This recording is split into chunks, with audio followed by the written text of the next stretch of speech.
saw a lecture, if I can get through it, about winding down.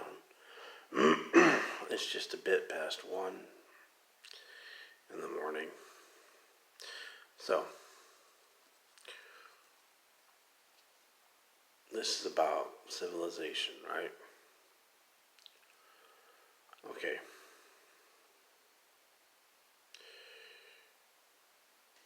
We see places.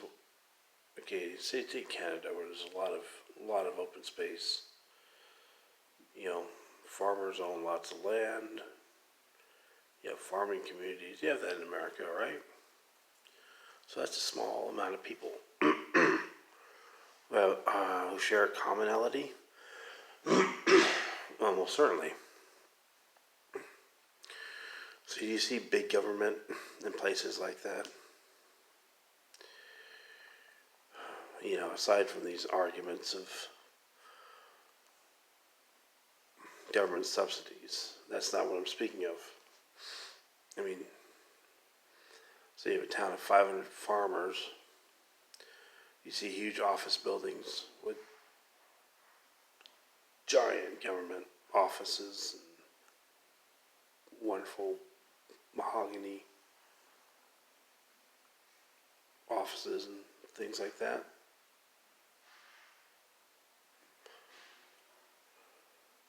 No, what you see is an anarchist system. Like I said before, anarchy is, in fact, good people helping each other, caring for each other, without the necessity of a government. It just works out that way. If you have some very principled bad people, they could do the same. But they are, in fact, acting good, even if they're evil inside, right? Yeah. So it does come out to the same thing. All right. Now let's bump up to the 15,000 people town. That's a small town, basically. Or some people would just call that a township. Some people's view that is getting pretty big. Well, it is.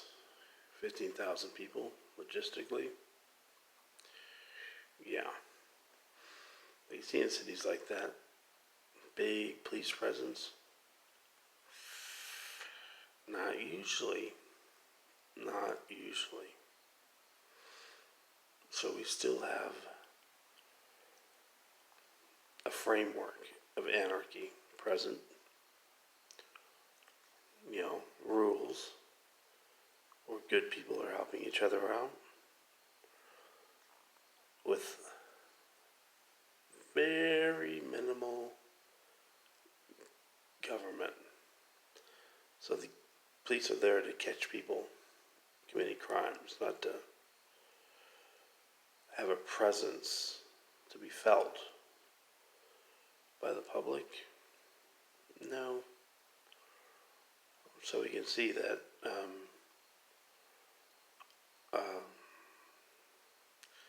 it's usually independent people who are asserting anarchy over a governmental system, right? It's like, yeah, we don't need no people like that over here. We don't need your stinking badges. Basically. All right. Okay. So we get to places that are industrialized, attracts a lot of people, getting up towards 180,000 people maybe. I see that as the next clef or plateau. Yeah.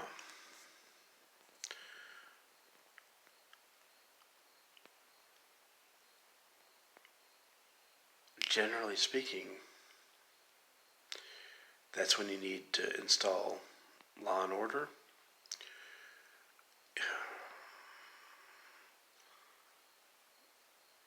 Yeah, because with money, you have government, right?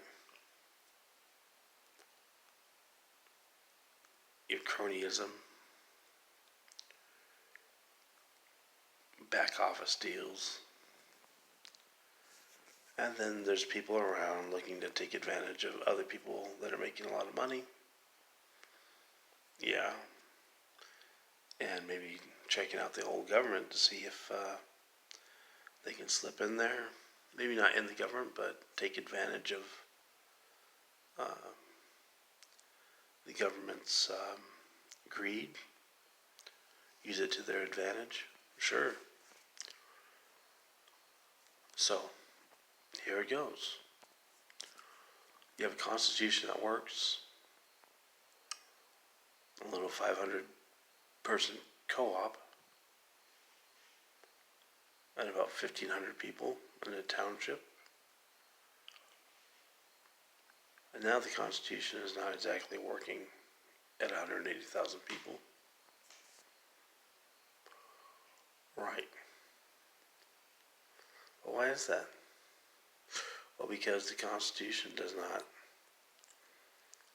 have high order in it, right? Like I said, the whole idea of putting logic into the government, you know, the government shall always use logic. That's 6 words. 6 words they can make that will, shall make, or help, or assist. That's a better word. Shall assist citizens in the pursuit of their freedom, their life, their duty, like I said, in the markets, and probe, the scientific probe. Yeah, it all comes back around, man. People just